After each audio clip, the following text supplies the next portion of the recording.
Hello everyone, this is पुरू जनुछरिया। हम complete कर रहे थे क्लास 11th। ये क्या है, मिट रहा है। क्लास 11th का पॉलिटिकल साइंस की बुक है, उसका चैप्टर है संविधान क्यों और कैसे। ठीक है, ये हम कंप्लीट कर रहे थे। हम इसमें संविधान की सत्ता तक कंप्लीट कर चुके थे। कहाँ है संविधान की सत्ता? ये रे, संविधान की सत्ता यहाँ तक अपन कंप्लीट कर चुके थे।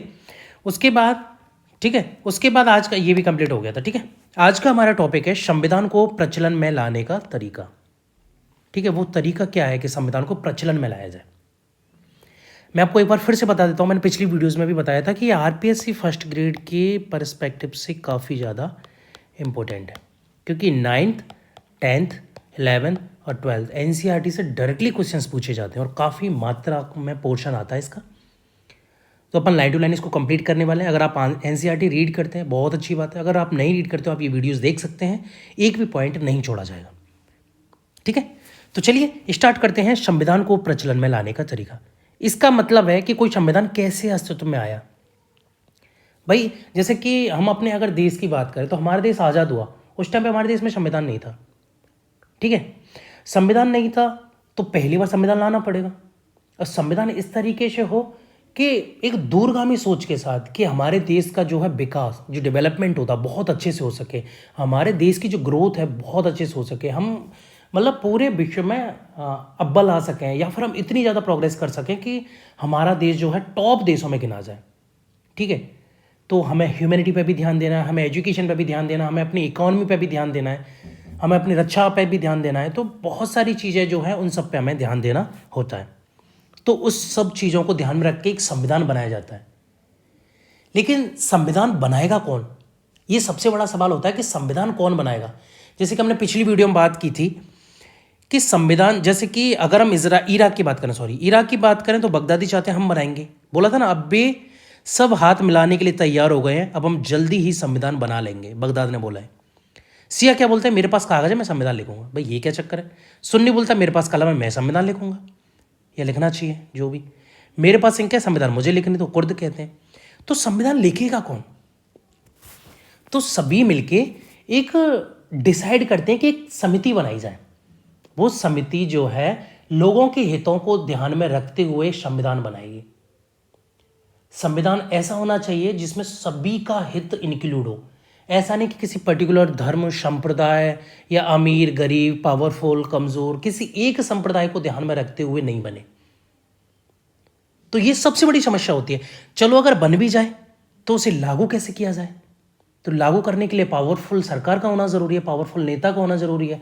पावरफुल का इन द सेंस ये नहीं कि तानाशाही तरीके से, पावरफुल का इन द सेंस ये भी कि लोकप्रिय होना चाहिए वो नेता, लोग उसकी बातों को माने। जैसे कि फॉर एग्जांपल अगर मैं आज कुछ बात बोलता हूँ, अगर मैं लीडर हूँ, जैसे फॉर एग्जांपल मैं राजस्थान में कोई विधानसभा को या फिर रिप्रेजेंट करता हूँ, विधानसभा को रिप्रेजेंट करता हूँ, तो मैं जिस क्षेत्र से चुन के आया हूँ या फिर जितना भी पूरा राजस्थान का क्षेत्र है, मेरी छवि अच्छी होनी चाहिए, लोगों को लगना चाहिए कि हाँ ये हमारे हित में सोचेगा। ठीक है, लोकप्रिय होना चाहिए कि हाँ ये हमारे लिए अच्छा काम करेगा। तो ये बहुत ज़्यादा ज़रूरी होता है। तो चलिए आगे देखते हैं किसने संविधान बनाया। ठीक है, और उसके पास इसे बनाने की कितनी शक्ति थी। ऐसा नहीं कि संविधान किसी ने वैसे ही बना दिया, उसके पास पावर भी होनी चाहिए। मतलब लोग उसको नियुक्त करके भेजेंगे, हाँ भाई तुम एक समिति बना रहे हो, तुम इसके हेड हो और तुम जो है इस संविधान को बनाइए। ठीक है, जैसे कि आप किसी बुक के केस में भी देख सकते हैं कि कोई बुक बनानी, जैसे 9th क्लास में कोई बुक चलनी है तो किसी प्रोफेसर को दी, तो उसके पास ये पावर है कि नहीं, वो बना सकता है। किस तरीके से बनाएगा, बच्चों पे इसका किस तरीके का प्रभाव पड़ेगा, तो एक समिति बनेगी, उसके हेड बनेंगे, इस तरीके का होता है। अनेक देशों में संविधान इसलिए निष्प्रभावी होते हैं क्योंकि वे सैनिक शासनों या ऐसे लोकप्रिय नेताओं के द्वारा बनाए जाते हैं जिनके पास लोगों को अपने साथ लेकर चलने की क्षमता नहीं होती। भाई अगर संविधान को सैनिक शासक बनाएंगे तो वो पावरफुल पे ही ध्यान देंगे, पावर पे, कि हम गोली के दम पे चुप कर लेंगे लोगों को, हम जो बनाएंगे वो ही होगा, लोग तो चुपचाप बैठे रहेंगे। ठीक है, तो सैनिक शासन, या फिर कोई एलपुरी नेता ने बनाया तो भी वो नहीं हो पाया। भाई लोग नहीं मानेंगे कि हट वो कोई भी एरा आके बना के हम क्यों माने, हमारे अधिकारों का हनन हो रहा है। भाई जाहिर सी बात है कि अगर असमानता है समाज में तो उच्च वर्ग जो है उसका हनन होगा, उसके अधिकारों का हनन होगा। क्योंकि निम्न वर्ग को बराबर लेके आना है, क्योंकि वो कभी नहीं चाहेंगे कि निम्न वर्ग बराबर उठे। तो ये स्वाभाविक है। तो लोकप्रिय और पावरफुल सरकार ही ये कर सकती है, लोकप्रिय नेता, पावरफुल सरकार। विश्व के सर्वाधिक सफल संविधान भारत में, दक्षिण अफ्रीका, अमेरिका के हैं। ठीक है, इंग्लैंड पर रिटर्न नहीं है, बाकी जो भी। ठीक है, तो संविधान कहाँ के सफल है? बहुत इंपॉर्टेंट लाइन है। 3 देश दे रखे हैं इन्होंने, भारत दे रखे है, साउथ अफ्रीका एंड अमेरिका। ठीक है, Bharat, south Africa and America, ये 3 देश दे रखे हैं। ये ऐसे संविधानों के उदाहरण हैं जिन्हें एक सफल राष्ट्रीय आंदोलन के बाद बनाया गया। भाई राष्ट्रीय आंदोलन हुआ, वो सफल हो, उसके बाद ये बने, तो ये सफल है। यद्यपि भारतीय संविधान को औपचारिक रूप से एक संविधान सभा ने दिसंबर 1946 और नवंबर 1949 के मध्य बनाया। अगर भारतीय संविधान की बात करें तो ऑफिशियल रूप से क्या है? संविधान सभा थी। संविधान सभा ने कब? दिसंबर 1946 से कब? नवंबर 1949 के बीच बनाया गया। पर ऐसा करने में उसने राष्ट्रीय आंदोलन के लंबे इतिहास से काफी प्रेरणा ली। ठीक है, राष्ट्रीय आंदोलन में समाज के सभी वर्गों को एक साथ लेकर चलने की विलक्षण क्षमता थी। जो राष्ट्रीय आंदोलन हुए उसमें क्या हुआ? समाज के सभी लोग, भाई आज़ादी सब चाहते थे, सब परेशान थे अंग्रेजों से कि हमारे पास जो है हमारी चीज़ों का उपयोग कर रहे हैं, हमारे ऊपर ही शासन कर रहे हैं, फिर हमारे साथ मारपीट कर रहे हैं, ये कर रहे हैं। तो सभी वर्ग आज़ादी चाहते थे, तो सभी एक साथ थे। ये बहुत अच्छी बात थी। संविधान को भारी वैधता मिली क्योंकि ऐसे लोगों ने बनाया जिनमें समाज का अटूट विश्वास था। ठीक है भाई, जो लीडर थे, अलग अलग जगहों के लीडर थे, भाई राष्ट्रीय आंदोलनों के लीडर रहे थे, या काफ़ी अच्छे वकील थे बहुत सारे, तो इन सभी ने बनाया था। तो उनमें क्या पूरा विश्वास था कि नहीं ये हमारे लिए अच्छा बनाएंगे। बाकी बनाने के बाद संसद में बहस हुई थी हर एक अनुच्छेद के ऊपर, उसके बाद ही लागू किया गया था। जिनके पास समाज के विभिन्न वर्गों से सीधा संवाद करने और उनका सम्मान प्राप्त करने की क्षमता थी। संविधान निर्माता लोगों को यह समझाने में सफल रहे कि संविधान उनकी व्यक्तिगत शक्तियों को बढ़ाने का कोई साधन नहीं है। संविधान का मतलब यह नहीं है कि तुम पावरफुल होते जाओ पर्टिकुलरली, नहीं, सभी के हितों को ध्यान में रखते हुए बनाया गया। सब एकदम गरिमा से जीवन जी सकें, स्वतंत्रता पूर्वक जीवन जी सकें, जो चाहे वो अपनी मर्जी से कर सकें। यही कारण है कि संविधान को भारी वैधता मिली। संविधान का अंतिम प्रारूप उस समय की व्यापक राष्ट्रीय अहम समिति को व्यक्त करता है। ठीक है, फाइनल ड्राफ्ट जो था उस समय की जो व्यापक राष्ट्रीय आम सहमति जो है सभी लोगों की, ठीक है, उसको व्यक्त करता है। कुछ देशों ने अपने संविधान पर पूर्ण जनमत संग्रह कराया जिसमें सभी लोग अपनाए जा रहे संविधान के पक्ष या विपक्ष में राय देते हैं। भारतीय संविधान पर ऐसा कोई जनमत संग्रह नहीं हुआ। भारतीय संविधान में ऐसी कोई जरूरत ही नहीं हुई। एक बार अपन इसको देख लेते हैं। लोगों को जब यह पता चलता है कि उनका संविधान न्यायपूर्ण नहीं है तो वे क्या करते हैं? भाई स्ट्राइक करेंगे, गृहयुद्ध की कंडीशन हो जाती है, सैनिक शासन लग जाता है। ऐसे लोगों का क्या होता है? अब क्या होता है वो तो डिपेंड करता है पावर के ऊपर।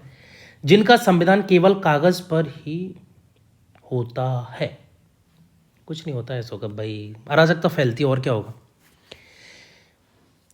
ठीक है, लेकिन भारत में ऐसा कुछ नहीं हुआ कि जनमत संग्रह नहीं हुआ।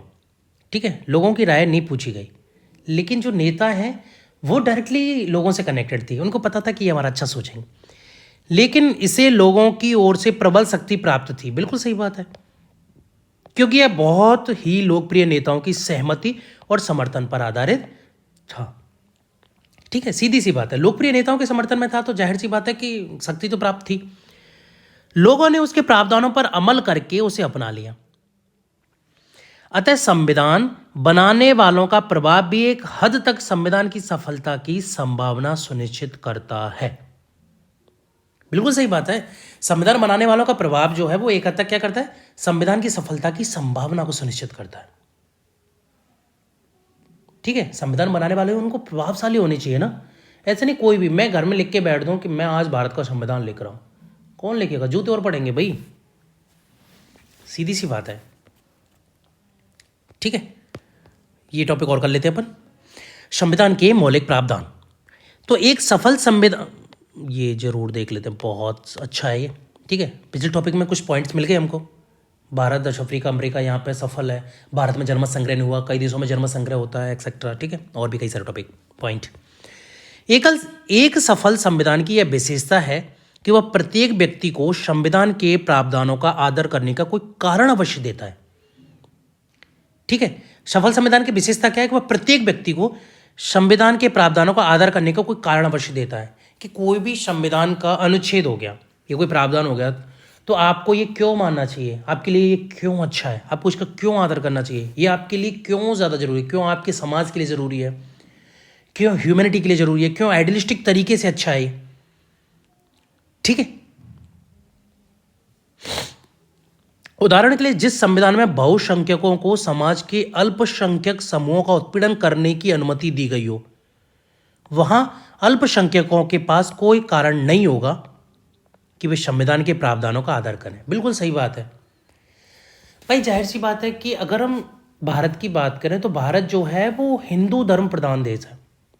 अगर हमारा संविधान इस तरीके से होता कि जो अल्पसंख्यक हैं, मुस्लिम हो गए, सिख हो गए, बौद्ध हो गए, जैन, क्रिश्चियन, एक्सेट्रा, जितने भी, अगर भारत का संविधान उनका शोषण करने का हमको अधिकार देता या हिंदुओं को अधिकार देता कि हम जो है अल्पसंख्यकों का शोषण कर सकें,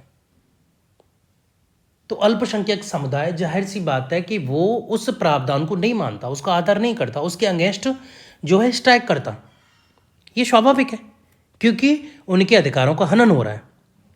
वो जो है एकदम स्वतंत्रता पूर्वक या गरिमा पूर्वक जीवन नहीं जी सकते। चलिए आगे देखते हैं।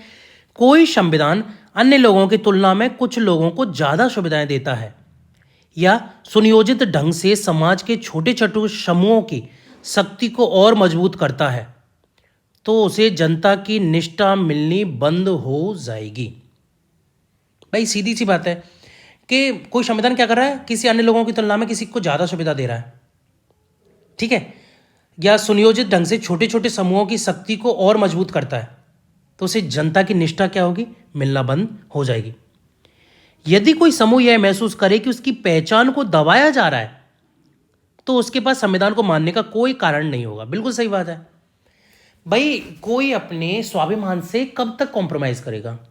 स्टार्टिंग में लागू हुआ, पावरफुल हो गए, चलो ठीक है, कुछ टाइम कर रहा है, लेकिन उसके अंदर आग सुलगती रहेगी, या फिर वो उसके अगेंस्ट क्या करेगा, आवाज़ उठाता रहेगा कि नहीं, संविधान जो है हमको बिल्कुल भी वैलिड नहीं लगता, हमें अच्छा नहीं है, क्योंकि ये हमारे अधिकारों का हनन कर रहा है, हमारी समाज, फैमिली, हमारे फ्यूचर एक्सेट्रा जो है हमको किसी भी तरीके से ऐसी आज़ादी नहीं देता जो दूसरी समाज को मिल रही। मतलब सभी को बराबर मिलनी चाहिए। अगर किसी एक समुदाय को जीने का अधिकार नहीं है तो दूसरे को भी नहीं होना चाहिए। तो फिर हाँ, मतलब समान तो होगी लेकिन गलत है ये। ठीक है, मैं इसके फेवर में नहीं हूँ। कोई भी संविधान खुद से न्याय के आदर्श स्वरूप की स्थापना नहीं करता। बिल्कुल सही बात है, संविधान खुद से थोड़ी न्याय के आदर्श स्वरूप की स्थापना करेगा, ठीक है, लेकिन उसे लोगों को विश्वास दिलाना पड़ता है कि वह बुनियादी न्याय को प्राप्त करने के लिए ढांचा उपलब्ध कराता है।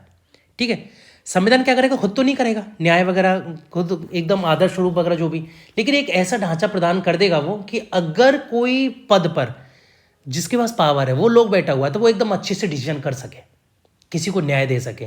जैसे अगर मैं फॉर एग्जांपल बात करता हूं कि अगर हमारे सुप्रीम कोर्ट में भाई पूरा संविधान एकदम अच्छे से लागू हुआ पड़ा है, एकदम अच्छा है ना, सारी चीज़ों के बारे में लिखा हुआ है ना, सभी हितों का ध्यान रखा हुआ है, लेकिन अगर सुप्रीम कोर्ट में कोई जज बैठे हुए हैं, अगर वो उसका मिसयूज़ करते हैं, ठीक है, अगर कोई फैसला जाता है, कोई फरियादी जाता है, कोई पिटीशन लगती है, वो न्याय की उम्मीद करता है, लेकिन अगर सुप्रीम कोर्ट वहाँ से न्याय नहीं देता है,